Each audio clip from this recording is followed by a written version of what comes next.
نباید حق زندگی کردن را به دشمن واگذار کرد. زندگی را حتی نباید به مرگ واگذار کرد.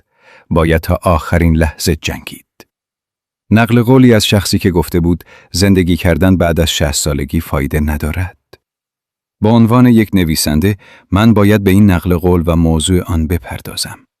اگرچه این نقل قول ممکن است از امسه نباشد، اما بازتاب دهنده دیدگاهی است که گاهی در جامعه ایرانی دیده می شود.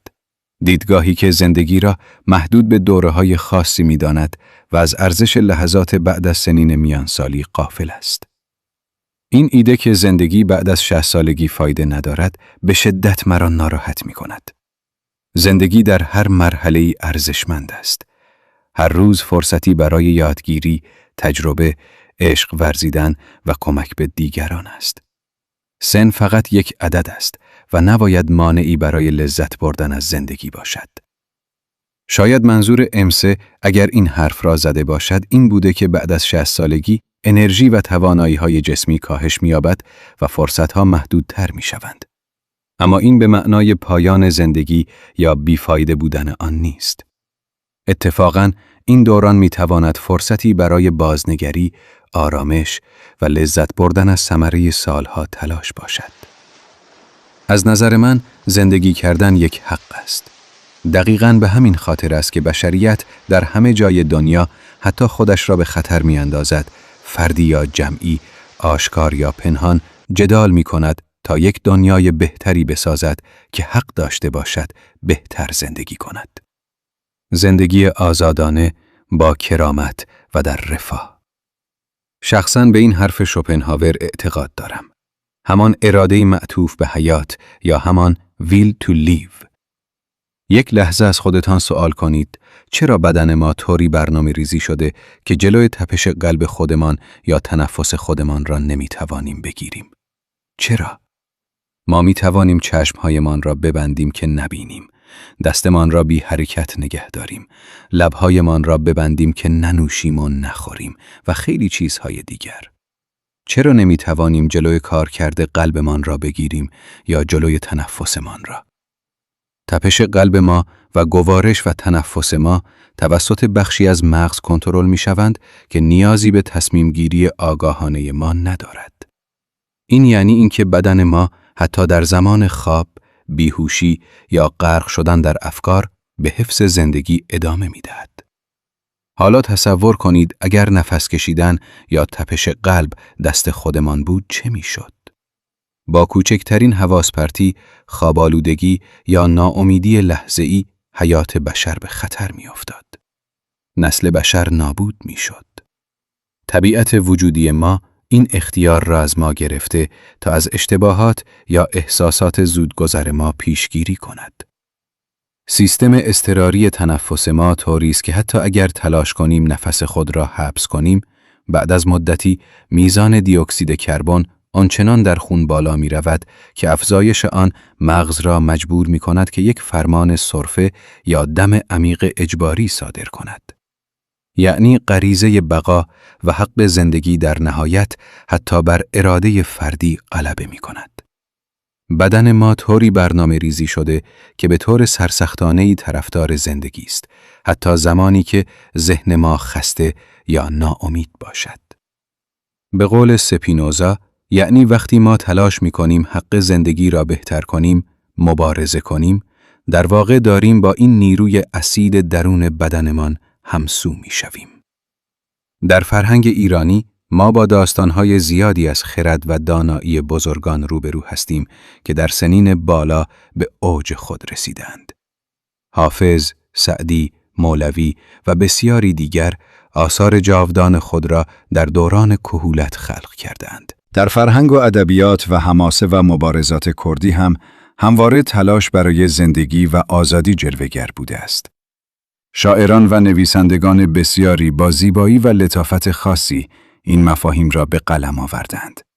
از جمله این بزرگان میتوان به احمد خانی، فقیه طهیرا، جگرخون، ماموستا هژار، هیمین، حاجکویی، جزیری، نالی و بسیاری دیگر اشاره کرد. این هنرمندان و اندیشمندان با سرودن اشعار حماسی، نوشتن داستان‌های پرمایه و خلق آثار ادبی ماندگار، روحیه مبارزه و عشق به وطن را در دل مردم کرد زنده نگه داشتند. اشعارشان سرشار از اراده برای رهایی از بند ستم، دفاع از حقوق انسانی و پاسداری از هویت ملی بود. احمد خانی با اثر سترگ خود مموزین، داستانی عاشقانه را دستمایه بیان مفاهیم عمیق‌تر اجتماعی و سیاسی قرار داد. او در قالب عشق نافرجام دو دلداده به نقد اوضاع زمانه پرداخت و آرزوی وحدت و استقلال ملت کرد را به تصویر کشید. مموزین نه تنها یک منظومه عاشقانه، بلکه یک حماسه ملی است که در آن آرمان‌های آزادی‌خواهی و هویت طلبی ملت کرد تجلی یافته است. فقیه تیرا از دیگر شاعران برجسته کرد با اشعار شورانگیز خود مردم را به قیام و مبارزه علیه ظلم فرا می‌خواند. کلام او آمیزه‌ای از درد و امید بود، دردی از ستم‌های روا داشته شده بر ملت کرد و امیدی به آینده‌ای روشن و آزاد. جگرخون، شاعر و مبارز نامی، در اشعار خود صلابت و مقاومت ملت کرد را در برابر دشمنان ستایش می‌کرد. او با زبانی صریح و گیرا از فداکاری‌ها و ایثارگری‌های قهرمانان کرد سخن می‌گفت و الهام بخش نسل‌ها برای ادامه راه مبارزه بود. مموستاهژار و همین، دو یار دیرینه و از بزرگترین شاعران و روشنفکران کرد، نقش بی‌بدیلی در احیای زبان و ادبیات کردی ایفا کردند. آثار آنها گنجینه‌ای از فرهنگ و تاریخ کرد است. هژار با ترجمه‌های ارزشمند خود دانش را به زبان کردی وارد کرد و همین با سرودن اشعار لطیف و پرمحتوا به زیبایی‌های طبیعت و روح ملت کرد پرداخت. هر دو با قلم خود فریادگر آزادی و هویت بودند. حاجکویی، شاعری که در دل مردم جای داشت، با اشعار عامیانه و در عین حال عمیق خود مسائل اجتماعی و سیاسی روز را بازتاب می‌داد. او با زبانی ساده اما قدرتمند مردم را به تفکر و اندیشه وامی داشت و آنان را در مسیر مبارزه برای حقوقشان یاری می‌کرد. جزیری، یکی از شاعران کلاسیک کرد، با دیوان اشعار خود گنجینه‌ای از مفاهیم عرفانی، فلسفی و اخلاقی را به یادگار گذاشت. اشعار او با وجود قدمت همچنان تازگی و تراوت خود را حفظ کرده و الهام بخش اهل معرفت است. نالی از دیگر شاعران برجسته کرد در دوران خود زبان و ادبیات کردی را به سطوح بالایی از زیبایی و شکوه رساند. اشعار او سرشار از حکمت، عشق و اندیشه است و به عنوان بخشی جدایی ناپذیر از میراث ادبی کرد همواره مورد ستایش قرار گرفته است. این بزرگان تنها بخشی از دریای بیکران فرهنگ و ادبیات غنی کرد هستند. هر کدام به نوبه خود با قلم و اندیشه خود چراغی بر سر راه ملت کرد روشن کردند و پیام آزادی، کرامت انسانی و عشق به وطن را در دلها زنده نگه داشتند. مبارزات ملت کرد چه در عرصه نظامی و چه در عرصه فرهنگی و ادبی همواره با این آرمانها گره خورده است و آثار این شاعران و نویسندگان سند زنده‌ای بر این مدعاست. آنها با خلق آثار جاودانه نه تنها به تاریخ و فرهنگ ملت خود خدمت کردند، بلکه میراثی گرانبها برای بشریت بر جای گذاشتند. این نشان می‌دهد که سن مانعی برای خلاقیت و تأثیرگذاری نیست. البته باید پذیرفت که با افزایش سن چالش‌هایی نیز وجود دارد. بیماری‌ها، تنهایی و مشکلات اقتصادی می‌توانند زندگی را دشوار کنند. اما این چالش‌ها نباید باعث شوند که ما ارزش زندگی را در این دوران نادیده بگیریم، بلکه باید با اتکا به تجربیات گذشته با این چالش‌ها روبرو شویم و راه‌هایی برای غلبه بر آنها پیدا کنیم. همچنین این دیدگاه که نباید حق زندگی کردن را به دشمن واگذار کرد، زندگی را حتی نباید به مرگ واگذار کرد، باید تا آخرین لحظه جنگید را میتوان در مورد زندگی بعد از 60 سالگی نیز به کار برد. ما نباید اجازه دهیم که پیری، بیماری یا ناامیدی حق زندگی را از ما سلب کند. باید تا آخرین نفس برای زندگی جنگید، برای حفظ سلامتی، برای ارتباط با عزیزان و برای یافتن شادی در هر روز. مهم است که جامعه نیز دیدگاه خود را نسبت به سالمندان تغییر دهد. سالمندان گنجینه‌هایی از تجربه و دانش هستند و باید مورد احترام و حمایت قرار گیرند. نباید آنها را به حاشیه راند یا احساس بی‌ارزشی به آنها داد. در نهایت، زندگی یک سفر است، نه یک مقصد. هر مرحله از این سفر زیبایی‌ها و چالش‌های خاص خود را دارد. نباید هیچ بخشی از این سفر را نادیده گرفت یا بی‌ارزش شمرد. زندگی بعد از 60 سالگی مانند هر دوران دیگری میتواند پر از معنا، شادی و رضایت باشد اگر ما بخواهیم و تلاش کنیم. باید به یاد داشته باشیم که هیچ کس نمیداند چه زمانی زندگیش به پایان میرسد. بنابراین هر لحظه از زندگی ارزشمند و غنیمت است.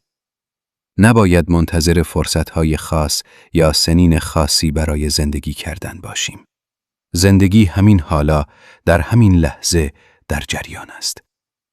شاید بتوان گفت که نقل قول مرجانسی اگر هم واقعی باشد، بازتاب دهنده یک احساس ناامیدی یا خستگی است که گاهی در انسانها رخ می‌دهد. اما وظیفه ما به عنوان افراد و به خصوص به عنوان نویسندگان و هنرمندان این است که این ناامیدی‌ها را به چالش بکشیم و امید و معنا را در زندگی حتی در سخت‌ترین شرایط زنده نگه داریم. اینکه فرهنگ ایرانی کارش ساختن نقل قول‌های دروغ است، نکته جالبی است. دستور قرمه سبزی از انیشتن یا طریقت رانندگی از چارلی چاپلین نمونه آنهاست. این نشان می‌دهد که ما با واقعیت‌ها بازی می‌کنیم. شاید برای سرگرمی، شاید برای ساختن اسطوره‌ها و شاید هم برای فرار از واقعیت‌های تلخ. اما در مورد زندگی نباید شوخی کرد. زندگی بسیار جدی و ارزشمند است و نباید آن را با نقل قول‌های دروغ یا باورهای غلط خدشه‌دار کرد.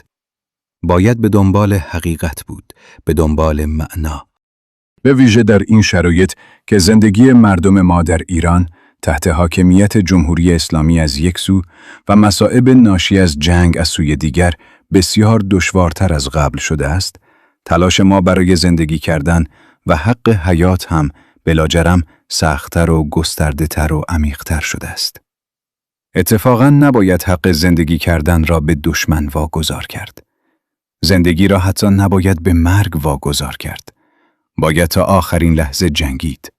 باید به بدن خود در آینه نگاه کرد و گفت حتی اگر ذهن من خسته باشد، اینجا در وسط این بدن یک نیرویی هست که می‌خواهد زندگی کند. بگذار زندگی کند. کمکش کن که زندگی کند. از همین رو من معتقدم که رسیدگی و عطف توجه به بدن اتفاقاً یکی از استراتژی‌های کم خرج انسان فقیر، انسان استثمار شده و له شده زیر بار این همه مصیبت است. بدن ما خودش فریاد می‌زند که او را در موقعیت بهتری قرار بدهیم تا استرس، غم و اندوه و نگرانی بیرونی نتواند مغز ما و قلب ما و اندام ما را به تدریج تخریب کند. بشریت تحرک و ورزش را از روی بی‌حوصلگی و ماجراجویی پیدا نکرده است. درست به قسمی که مغز و عواطف ما دچار حل بحران‌های مختلف بیرونی است، آن نیروی درونی حیات در وجود ما راه‌هایی پیدا کرده برای مقابله، برای زندگی کردن، برای تداوم حیات. موسیقی، ورزش، معاشرت‌های غیر سمی، خندیدن و قبول موجودیت بدنمان در هر سن و سالی و با هر شکل و قیافه‌ای راهی است که برای تداوم حیات و زندگی انتخاب کرده‌ایم. در نهایت، نباید حق زندگی کردن را به دشمن واگذار کرد. زندگی را حتی نباید به مرگ واگذار کرد. باید تا آخرین لحظه جنگید. بیایید تا آخرین لحظه برای زندگی بجنگیم با تمام قدرت و تمام عشق.